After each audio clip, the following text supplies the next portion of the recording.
बिना अन्न और पानी के नहीं चलता है। अन्न बहुत दिन तक न भी मिले, लेकिन जल की आवश्यकता सबसे अधिक होती है। मनुष्य का शरीर ऐसा शरीर है जिसमें लगभग 70% जल होता है। आप प्रतिदिन जल का सेवन करते हैं, लेकिन कौन से पानी का आप सेवन करते हैं? डेड वाटर का या चार्ज्ड वाटर का? जो पानी होता है विज्ञान के अनुसार उस पानी का केमिकल फार्मूला होता है H2O, 2 molecules of hydrogen and 1 molecule of oxygen। सामान्य से केमिकल कंपोजिशन हाइड्रोजन और ऑक्सीजन इस अनुपात में जल में होते हैं। इस शरीर को हाइड्रेट मेंटेन करने के लिए जल की आवश्यकता होती है। यदि शरीर में जल कम हो जाए, कई प्रकार के रोग उत्पन्न होने लगते हैं। लेकिन आज वर्तमान में बहुत ज़्यादा प्रचलन में आ गया है प्लास्टिक की बोतल के जल के प्रयोग का। पैकेज्ड जो वाटर आता है प्लास्टिक कंटेनर में आता है, और जो पानी इस प्लास्टिक की जार में, प्लास्टिक की बोतल्स में, पेट बॉटल्स में आता है, वो सबसे खतरनाक जल माना जाता है। एक प्रकार से वो डेड वाटर माना जाता है, क्योंकि जो किसी कंटेनर में पैक करके रख दिया गया, जो स्टेगनेंट हो जाता है, उस जल की ऊर्जा समाप्त प्राय हो जाती है। डेड का अर्थ होना है मरा हुआ, और पानी का मरना अर्थात पानी की जो एनर्जी इस शरीर को मिलनी चाहिए वो नहीं मिलती है। पानी पीने से हाइड्रेशन लेवल तो मेंटेन हो जाता है, लेकिन हमारे शरीर में वो जल मात्र H2O के रूप में नहीं होता है, उसमें और भी कुछ क्वालिटीज़ होती हैं। एक जापानीज रिसर्चर्स हुए हैं, उन्होंने बड़ा अच्छा एक शोध किया और एक पुस्तक भी लिखी है, वाटर कॉन्शियसनेस। उन्होंने प्रूव करके दिखाया कि जल के भीतर भी चेतना होती है। वैसे जैन धर्म ही कहता है पृथ्वी, मिट्टी, जल, अग्नि, वायु और वनस्पति ये सब एक इंद्रिय जीव हैं। इनमें कॉन्शियसनेस होती है। पहले साइंस वनस्पति को जीव नहीं मानता था, पर जगदीश चंद्र बसु ने जब रिसर्च द्वारा प्रूव किया तो विज्ञान को स्वीकार करना पड़ा कि जो प्लांट्स की, पौधों की ग्रोथ होती है उसमें भी जीवत्व मौजूद होता है।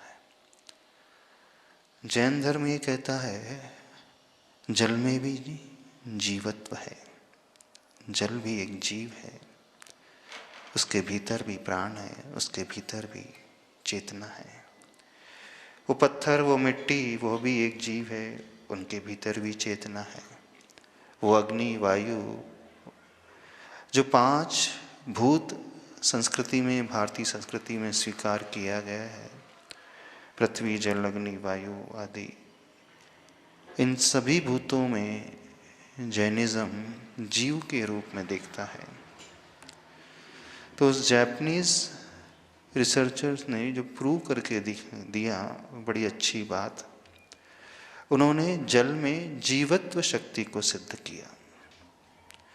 कई ऐसे शोध किए, जल मनुष्य की भावनाओं से प्रभावित भी होता है। हमारे इमोशन से वो इफेक्ट उसके भीतर पैदा होता है, हमारे शब्दों से उसके भीतर परिवर्तन होता है, हमारी जैसी वाइब्रेशंस होती हैं, जैसे हमारी ऊर्जा होती है, उस वाइब्रेशन का इफेक्ट भी उस जल के ऊपर होता है। हम जो सोचते हैं और जो हमारा उद्देश्य होता है, इंटेंशन होता है, उसका भी प्रभाव उस जल के ऊपर पड़ता है। उन साइंटिस्ट ने जिनका नाम मसारू इमोटो था, जापानीज साइंटिस्ट इमोटो था, मसारू इमोटो, उन्होंने कई प्रयोग करके सिद्ध किया।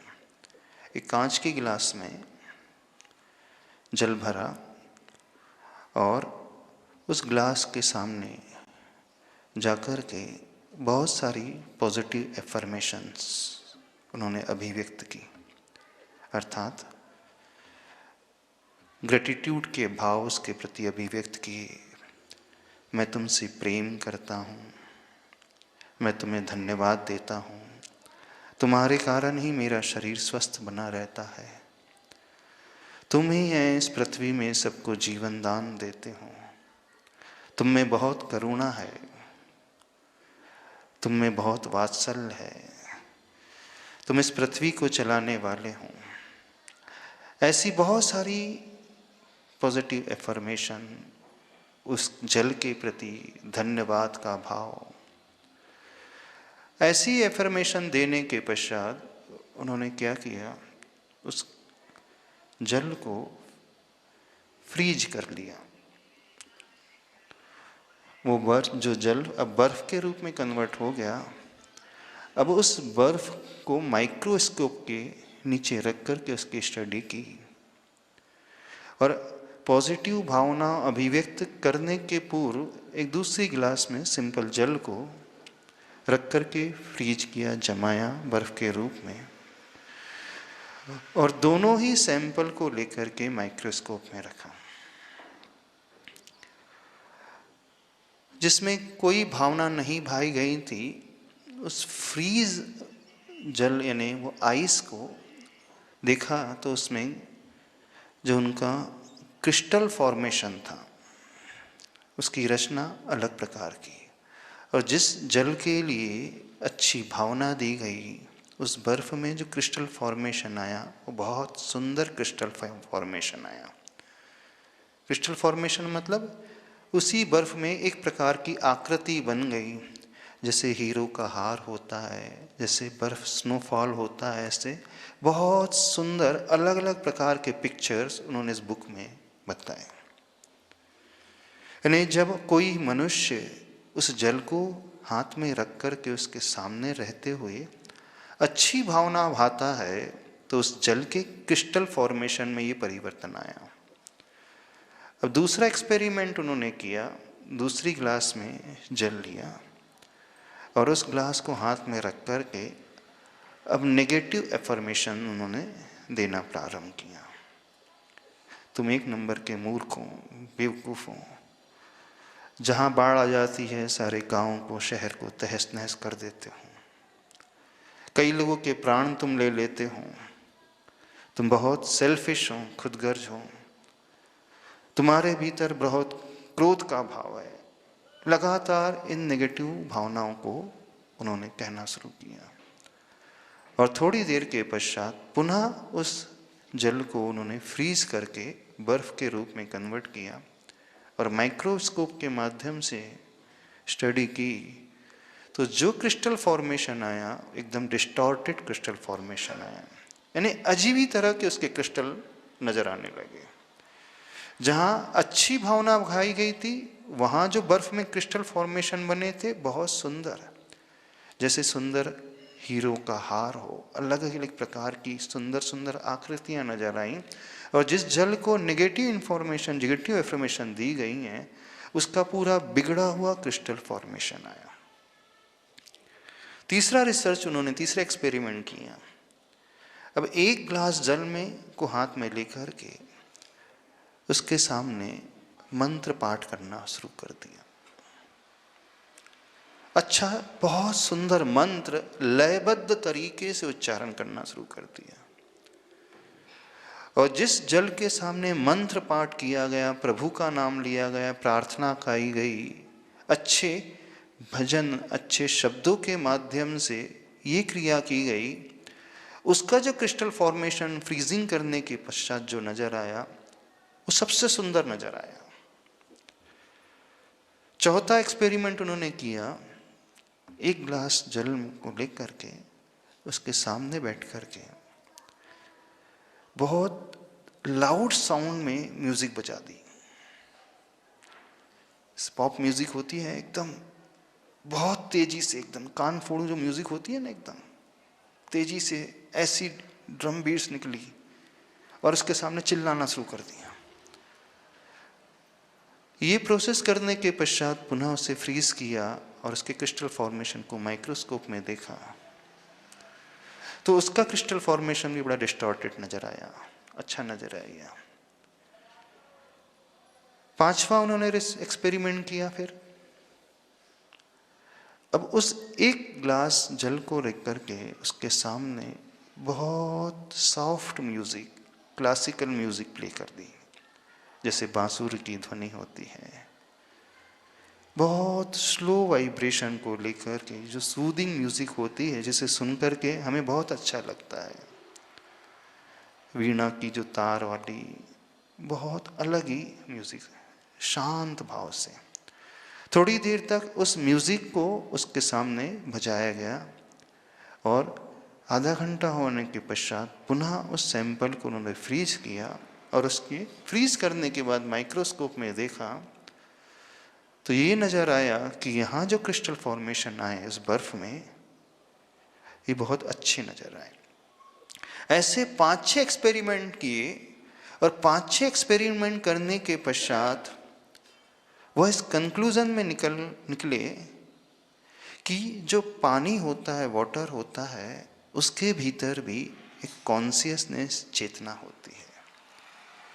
वह जल हमारे भावों को सुनकर के प्रभावित भी होता है। वह जल हमारी कषाय वाली भावना को सुनकर के एकदम अलग भावों से खुद भर उठता है।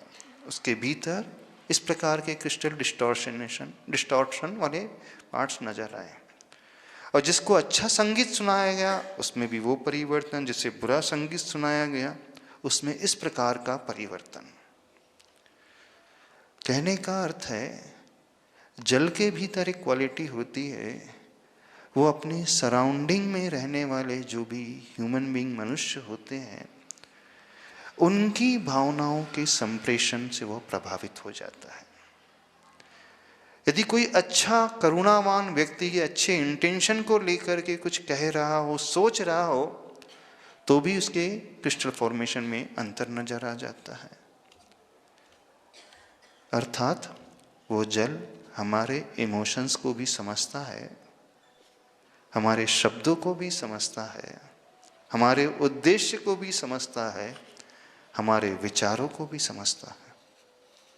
तभी तो उसमें ये चेंजेस आए। एक और साइंटिस्ट हुए, लेडी साइंटिस्ट, वेद ऑस्टिन शायद नाम है उनका। उन्होंने एक रिसर्च किया और एक ग्लास प्लेट में, पेट्री डिश होती, छोटी सी होती, जैसे आपकी स्टील की प्लेट होती छोटी सी, ग्लास प्लेट में जल भरा और एक टेबल के ऊपर उस जल को रख दिया। उस डिश के नीचे एक सुंदर से वृक्ष को रखा। 30 सेकंड्स तक उस पेपर के ऊपर, जिसके ऊपर बहुत सुंदर हरा भरा वृक्ष था, 30 सेकंड्स के पश्चात वो पेपर अलग कर दिया। दूसरी पेट्री डिश में उन्होंने वही जल भरा और उसे एक बहुत सुंदर गुलाब के ऊपर रखा। तीसरी डिश में जल भर कर के एक रेगिस्तान वाले ठूंठ से खड़े हुए वृक्ष को रखा, जो बहुत बीभत्स रूप लिए हुए था। और 30 सेकंड्स के पश्चात उन चित्रों को अलग कर दिया।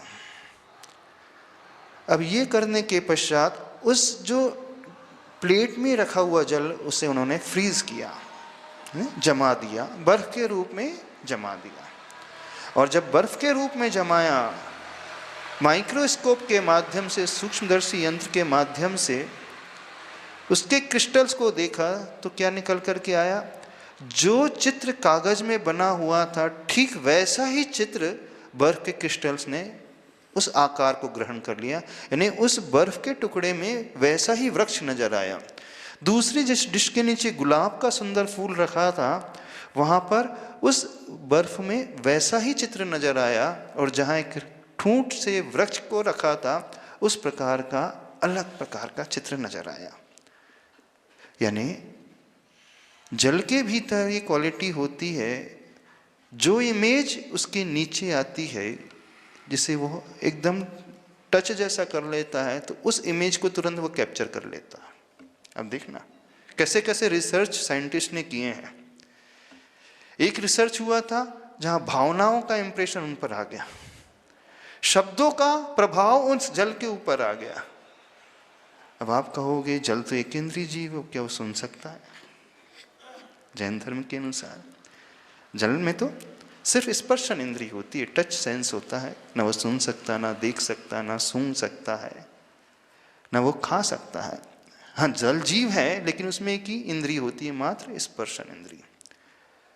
स्पर्शन इंद्रिय होते हुए भी जो रिसर्च के द्वारा निकल करके आया, जब उस जल के सामने अच्छे भाव अभिव्यक्त किए तो उसका प्रभाव उस जल पर क्या पड़ा। जब उस जल के सामने कषायों से भरे हुए भाव अभिव्यक्त किए तो उसके क्रिस्टल की आकृति बदल गई। और जब उस जल को अच्छे सुंदर दृश्य के ऊपर, चित्र के ऊपर रखा, तो एज इट इज इमेज उस बर्फ में उतर करके आ गई। अर्थात जल में एक शक्ति होती है, जो आसपास के वातावरण में रहने वाले मनुष्य होते हैं, ने जैसा वो सोचते हैं, जैसा वो कहते हैं, जैसी भावना वो अपने भीतर लेकर के आते हैं, उसका असर उस जल के ऊपर आ जाता है। तो जो अच्छी भावनाओं से अथवा मंत्र से भावित जल हो जाता है, वो चार्ज्ड जल माना जाता है अथवा स्ट्रक्चर्ड जल माना जाता है। ऐसा वाटर जो स्ट्रक्चर्ड हो गया है। अब उस जल को यदि कोई ग्रहण करता है तो वो हमारे शरीर में भी उसी प्रकार का प्रभाव उत्पन्न करता है। एक नीति आती भारतीय संस्कृति में, जैसा खाओ अन्न वैसा होवे मन, जैसा पियो पानी वैसी होवे वाणी, आती है ना। अब आज के वैज्ञानिकों ने सिद्ध करके रखा, अब यदि हम डेड वाटर पिएंगे, मरा हुआ जल पिएंगे, मरा हुआ जल अथवा कषायों से भरी हुई भावनाओं वाला जल पिएंगे, तो उस जल को पीने से हमारे स्वभाव में भी उसी प्रकार के परिणाम नजर आने लगते हैं। कोई व्यक्ति पेट बोतल का पानी पीता है तो उसका एक दुष्प्रभाव सबसे ज्यादा क्या होता है जानते हो? माइक्रोप्लास्टिक ग्रेन्यूल्स हमारी बॉडी में हमेशा जाते रहते हैं। बहुत सूक्ष्म प्लास्टिक के कण जो होते हैं, बहुत नैनो साइज के, वो हमारी बॉडी में जाकर के हमेशा डिपॉजिट होते रहते हैं जो व्यक्ति प्लास्टिक की बोतल का पानी पीता है, और वो पानी सबसे खतरनाक पानी माना जाता है। तो सावधान, एक बात समझे, कभी भी आप प्लास्टिक की बोतल का पानी पिए ही ना। आज वर्तमान में उसके बिना पानी आता नहीं है। जितने भी मिनरल वाटर अथवा आरओ के पानी आते हैं, आपके सारे कंटेनर्स, आपके जो जार हैं, और 20 लीटर्स के क्या आते बोलते हैं, हाँ, कैन जो आती है, वाटर कैन आती हैं, वो सारे के सारे प्लास्टिक के होते हैं। अब प्लास्टिक में जो भी वस्तु रखी जाती है, पानी रखा जाता है, अन्न रखा जाता है, जो भी खाद्य पदार्थ रखे जाते हैं, वो सबसे ज़्यादा खतरनाक है।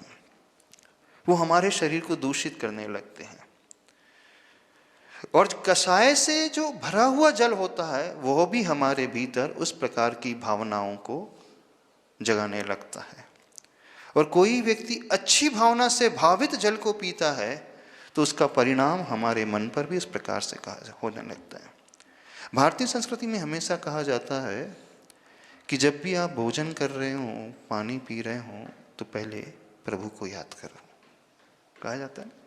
सामान्य व्यक्ति की तो बात छोड़ दे, जब मुनि महाराज भी आहार करने के लिए जाते हैं ना चौके में, आहार ग्रहण करने के पूर्व वो कायोत्सर्ग करते हैं और सिद्धों की भक्ति करते हैं, प्रभु की भक्ति करते हैं। और आहार पूर्ण होने के पश्चात भी वो नमोकार मंत्र पढ़ते हैं और सिद्धों की भक्ति करते हैं। तो पहली भक्ति, पहला कायोत्सर्ग उस मंगलाचरण के रूप में, और अंतिम भक्ति, अंतिम कायोत्सर्ग आभार का भाव अभिव्यक्त करने के लिए, ग्रेटिट्यूड का भाव अभिव्यक्त करने के लिए। इसलिए अन्न ग्रहण करने के पूर्व प्राय पुराने गुरुकुल में एक पद्धति थी, वो वंदना करते थे। ऐसे ही नहीं कि कराई जाती थी वंदना, अपने इष्ट प्रभु का स्मरण कराया जाता था, उनके प्रति आभार का भाव अभिव्यक्त किया जाता था। तो जिस आहार को आप ग्रहण कर रहे हो, जिस जल को आप ग्रहण कर रहे हैं, जिस पेय पदार्थ को आप ग्रहण कर रहे हो, उसे ग्रहण करने के पूर्व यदि हमने अपने इष्ट प्रभु को याद किया, इष्ट मंत्र का जाप किया, तो वो जाप करना एक प्रकार से उस आहार, जल, पानी और पेय पदार्थ को बहुत ज़्यादा एनर्जेटिक बना देता है। और ऐसा आहार और ऐसा पानी हमारे स्वभाव को भी उस प्रकार से बना देता है। एक बात और भी आप लोगों ने महसूस की होगी, घर में जब कोई महिला भोजन बनाती है, माँ के हाथ का भोजन शरीर को क्यों लगता है? क्योंकि माँ जब भोजन बनाती है तो उनकी भावना बड़ी पवित्र होती है, निर्मल होती है, बहुत होती है ना निर्मल। और जब आपके घर में आपकी पत्नी भोजन बनाती है और आपसे लड़ करके भोजन बना रही हो, गुस्से से भर करके भोजन बना रही हो, तो वो भोजन का प्रभाव आप पर उसी प्रकार से पड़ता है, वो टेस्टी नहीं लगता। माँ के हाथ का भोजन भले ही दाल रोटी भी है, वो बड़ी अच्छी लगती है, और जिससे आपकी पटती नहीं है, वो दाल रोटी नहीं, अच्छी सब्जी, पनीर की सब्जी भी बना करके दे तो शरीर को नहीं लगती। आप रेस्टोरेंट में जाकर के भोजन करते हो, नाश्ता करते हो, चाय कॉफ़ी पीते हो, दूध पीते हो, पानी पीते हो, वहाँ पर जो शेफ भोजन बनाता है, उनकी भावना क्या होती है? उनकी भावना पैसे कमाने की है ना। जो भी पैक्ड फूड आप खाते हो, पैक होकर के कंपनी से आया, जिसने भी बनवाया है पैसे कमाने के लिए। और आज वर्तमान में व्यक्ति इसी प्रकार का भोजन कर रहा है, इसी प्रकार के पेय पदार्थ पीता है, तो आज व्यक्ति की भावना सिर्फ मनी ओरिएंटेड ही हो गई। घर का भोजन और बाहर का भोजन, घर का पानी और बाहर का पानी, कितना अंतर। माँ के हाथ का पानी, माँ के हाथ का भोजन, पत्नी के हाथ का पानी और एक मेड के हाथ का पानी, केमिकल कंपोजिशन सब में एक जैसा है, चाहे वो अन्न हो, पानी हो, पेय पदार्थ हो, सब में एक जैसा आता है। लेकिन एक जैसा केमिकल कंपोजिशन, इंग्रेडिएंट एक जैसे होते हुए भी सबका टेस्ट डिफरेंट होता है, और सारा का सारा अन्न पानी जो है हमारे शरीर में एक जैसा प्रभाव नहीं पैदा करता, भिन्न भिन्न प्रभाव पैदा करता है। क्यों? क्योंकि पेय पदार्थ, जल, अन्न में एक शक्ति होती है जो आसपास के वातावरण की भावनाओं को पकड़ना जानता है। जिस भावना से व्यक्ति भोजन बनाता है, वह भावना, वह एनर्जी उस अन्न में आ जाती है, वह एनर्जी उस जल में आ जाती है। ये विज्ञान के द्वारा आज वर्तमान में प्रूव हो चुका है। वहाँ तो सिर्फ 2 मिनट के लिए, 5 मिनट के लिए पॉजिटिव एफर्मेशन की गई थी, और वो स्ट्रक्चर, क्रिस्टल फॉर्मेशन अलग ही बहुत सुंदर प्रकार का नजर आ गया। और जिस पानी को लेकर के कषाय वाली भावना अभिव्यक्त की गई थी, क्रोध वाली भावना, अपशब्द वाली भावना, उसका पूरा जो क्रिस्टल फॉर्मेशन, उसकी रचना, संरचना ही बदल गई थी। अब आप जो व्यक्ति बाहर मेस का भोजन करता है, भोजनालय में भोजन करता है, वो भोजन उससे क्यों नहीं लगता, और घर की माँ का हाथ का भोजन क्यों उसको अच्छा लगता है? समझो इसके विज्ञान को। एक तो जो भोजन बनाता है वो किस भावना को लेकर के भोजन बना रहा है। घर में एक नौकरानी है, भोजन बनाने वाली आई है, एक आपने ब्राह्मण को रख लिया, किसी को रख लिया, महाराज को रख लिया बनाने वाले को, उसका उद्देश्य सिर्फ पैसा कमाना, सैलरी चाहिए। उसका उद्देश्य ये कुछ नहीं है कि समर्पण भाव से बनाता है। माँ समर्पण भाव से, वात्सल्य भाव से भर करके भोजन बनाती है।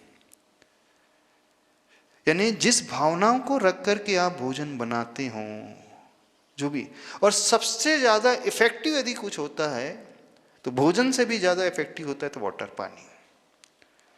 पानी के भीतर जो गुणवत्ता होती है, क्वालिटी होती है, वो तुरंत आसपास के माहौल को अपने भीतर कैच कर लेता है, तुरंत कर लेता है। इसलिए मंत्रित जल भी अलग प्रकार का इफेक्ट पैदा करता है। समझना इस विषय को। बाहर से वो जल जल ही नजर आएगा, उसमें वो H2 ही होगा, केमिकल कंपोजिशन उसका हाइड्रोजन 2 मॉलिक्यूल्स और ऑक्सीजन 1 मॉलिक्यूल, H2 ही नजर आएगा। लेकिन हर जल की गुणवत्ता भिन्न भिन्न प्रकार की होती है, अलग ही प्रकार की होती है। जो व्यक्ति बहुत क्रोध में भर करके भोजन करता है, वो भोजन उसके शरीर को नहीं लगता है। इसलिए कहा जाता है जब भी भोजन करो आनंद के भाव से भर करके करो, प्रसन्नता से करो, उसके प्रति, अन्न के प्रति ग्रेटिट्यूड का, आभार का भाव लेकर के आओ। जिस जल को आप पीते हैं उस जल के प्रति आभार का भाव लेकर के आओ। फिर ऐसे भाव से भर करके आप भोजन पानी ग्रहण करोगे तो आपका स्वभाव भी उस प्रकार का होने लगेगा। क्योंकि भोजन पानी जो किया जाता है वो ही उस ऊर्जा के रूप में 7 रसों की यात्रा करके अंतिम वीर तक, एनर्जी तक कन्वर्ट होकर के हमारे शरीर को सब कुछ प्रदान करता है। इसलिए संस्कृति में कहा है कि जैसा खाओ अन्न वैसा होवे मन, और जैसा होता है मन वैसा ही हो जाता अन्न। नहीं, आप भोजन बना रहे हो, जैसे भाव से भर करके बना रहे हो तो वो भोजन भी वैसा बन जाएगा। और जो भोजन कर रहा है किस कषाय के भाव से कर रहा है, जल्दी जल्दी भोजन करेगा तो भोजन के प्रति वह अच्छी भावना नहीं रख पाएगा। इसलिए कहा जाता है जब आप भोजन कर रहे हो तो पूरे माइंडफुलनेस तरीके से करो, एकाग्र होकर के करो, प्रसन्न होकर के करो। यदि आप भोजन पानी करते समय टीवी देख रहे हो, मोबाइल में बात कर रहे हो, तो एक प्रकार से आप उसको इग्नोर कर रहे हो, उसकी इंसल्ट कर रहे हो, उसके प्रति आभार का भाव नहीं ला रहे हो, आप सेल्फिश हो रहे हो। तो वो भोजन भी आपको लगेगा नहीं, वो पानी भी आपको लगेगा नहीं। जो व्यक्ति भोजन करते समय मोबाइल में लगे रहते हैं, टीवी में लगे रहते हैं, यानी उस भोजन के उपकार को स्वीकारते ही नहीं। उसका मन कहीं और लगा है, मन कहीं और उलझा हुआ है। तो जब मन कहीं और उलझा हुआ होता है तो उस भोजन की क्वालिटी भी वैसी हो जाती है। समझना, भोजन में, उस जल में कैसे परिवर्तन आता है। एक तो अब यदि हम पूरी प्रोसेस को देखें तो जिस किसान ने उस अन्न को उगाया है, कैसी भावना से भर करके उगाया है। इस काटने वाले, फसल काटने वाले व्यक्ति ने उसे काटा है कौन सी भावना से भर करके। जिस व्यक्ति ने उसे भोजन को बनाया है, रेस्टोरेंट में कभी वात्सल्य भाव से नहीं खिलाया जाता है, भोजनालय में वात्सल्य भाव से नहीं खिलाया जाता है। वो तो गिनते रहता है, 4 रोटी हो गई, 30 रुपीज़ के हिसाब से 120 की तो रोटी हो गई। वो तो सिर्फ पैसे को लक्ष्य रख करके खिलाता है। सिर्फ घर ही है एक ऐसा स्थान, और उसमें भी जो आपके प्रति समर्पित है, उस भावना से भर करके उसने अन्न को तैयार किया है, वह अन्न आपके लिए लगेगा। कई बार होता है जब आप भोजन करते हैं, भोजन करने के पश्चात अपने आप चिड़चिड़ाहट होने लगती है। कभी आप एक्सपेरिमेंट करके देखना, जब आपको आहार करने के पश्चात, भोजन करने के पश्चात कषाय ऐसा कि भाव जागृत होने लगे हैं, फिर रिसर्च करके देखना, उस दिन जो भोजन बनाया होगा, जिसने भी भोजन बनाया होगा, ऐसी कषायों से भर करके ही बनाया होगा। एक संस्मरण सुनाते हैं। एक बार आचार्य भगवान का आहार हुआ, ऐसे चौके में हार हुआ, जो प्रतिमाधारी महिला थी उसने चौका नहीं लगाया था, स्वयं के लिए साधारण से भोजन बनाया था, सिर्फ दाल और रोटी बनाई थी, और संयोग से पड़गान के लिए खड़ी हो गई और गुरुदेव का पड़गान हुआ, और पड़गान होने के बाद उसके पास तो कुछ था ही नहीं, सो दाल रोटी खिलाई, और वो भी 4-6 रोटी बनाई थी, 3-4 रोटी खिलाई, और आचार्य भगवान बैठ गए, और बैठ करके गुरुदेव आए, उनकी सामयिक बड़ी अच्छी हुई, बहुत अच्छी, बहुत शुद्ध निर्मल विचार, जबकि कुछ नहीं था आहार में, कुछ भी नहीं था, कोई व्यंजन नहीं, कुछ भी इधर उधर के आइटम नहीं, लेकिन जिस व्रती महिला ने, श्राविका ने वो भोजन बनाया था ऐसी भावनाओं से भर करके, तो ऐसे गुरुओं के साथ भी होता है।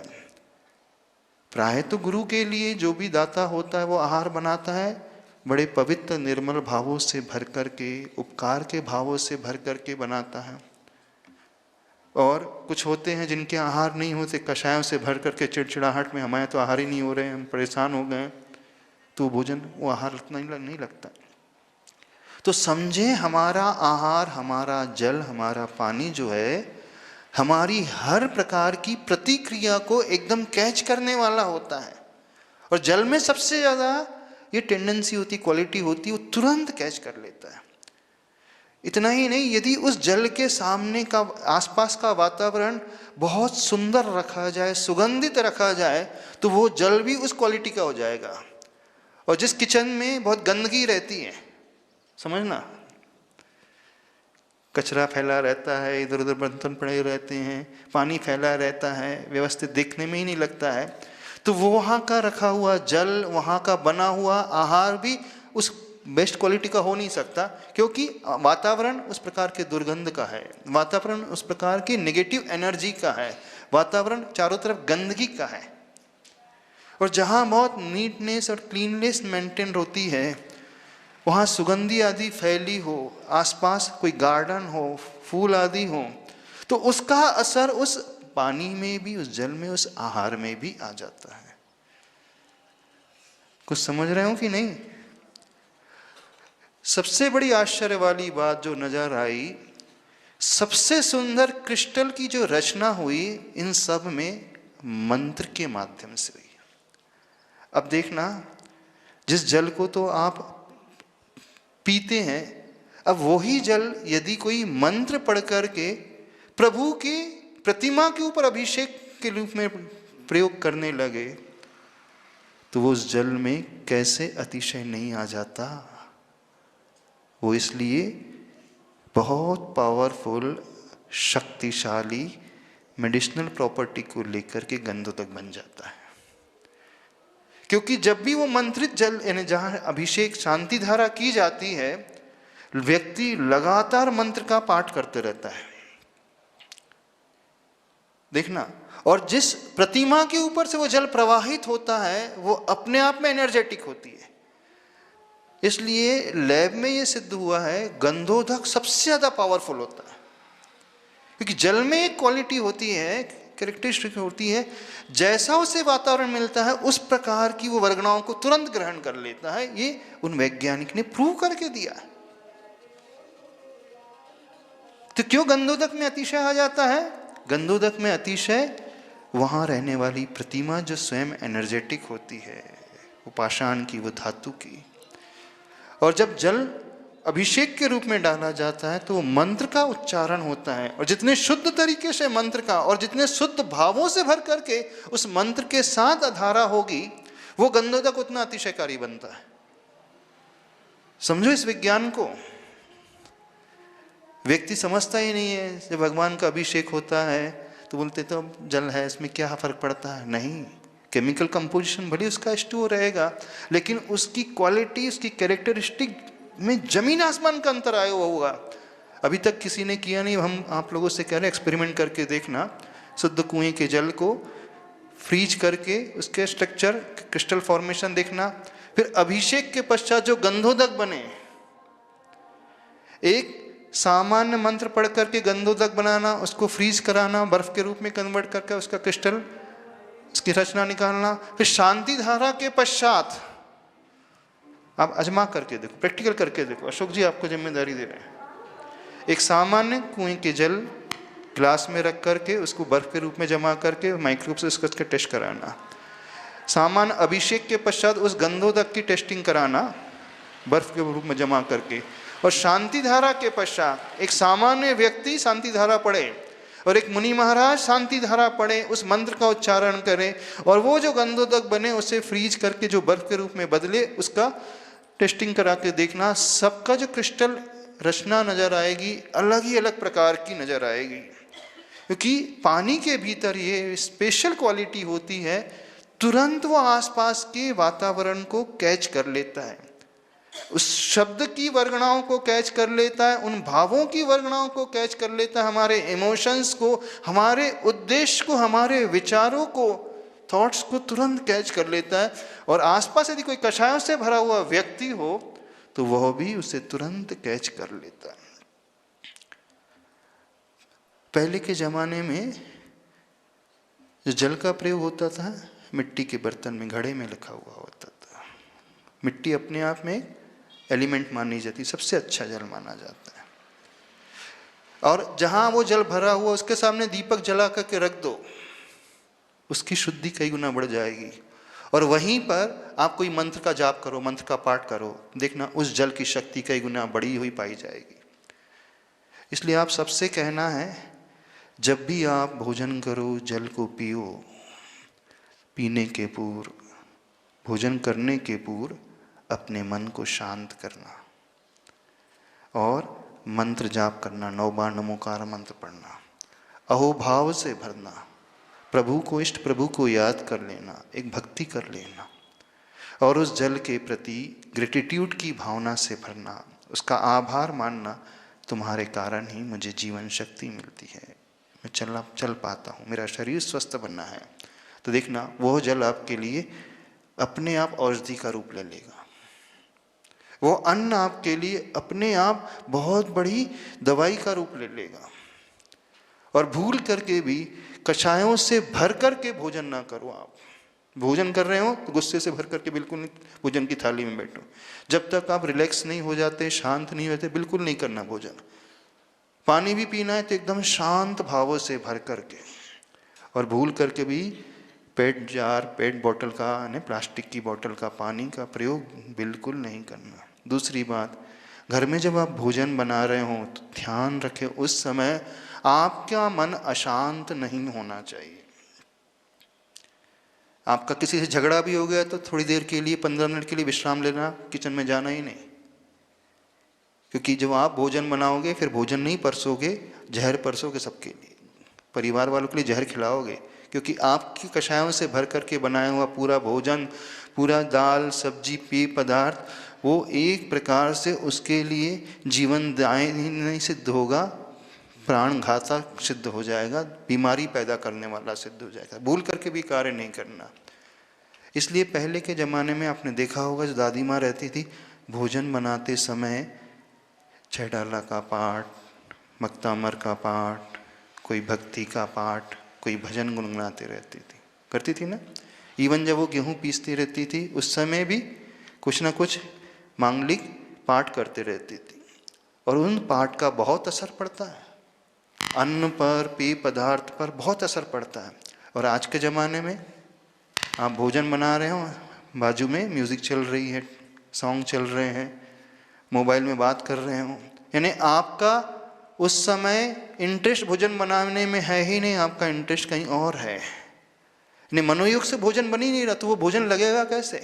फिर शिकायत करते हैं कि बच्चा मानता नहीं है, बच्चा बात बात में झल्लाता है, हमारी पटती नहीं है पति से, हमारी बात को स्वीकारते नहीं है।